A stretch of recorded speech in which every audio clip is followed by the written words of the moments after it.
If you have not done this activity with your child yet, I think it's high time that you do it. We are doing a preposition activity today.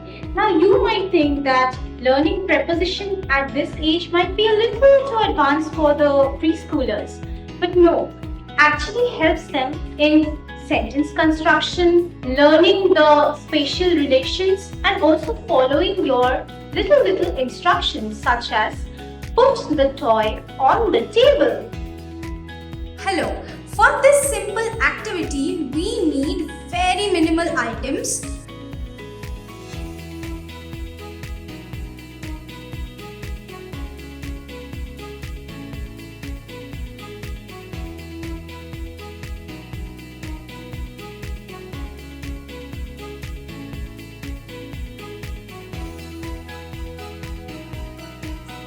So what the child needs to do is, they are going to put this in, then out, behind and between, like that.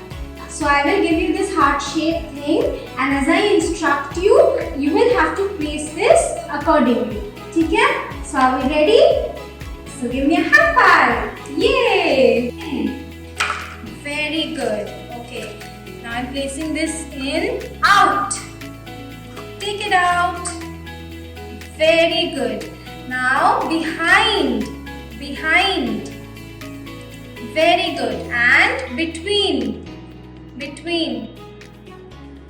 Wow.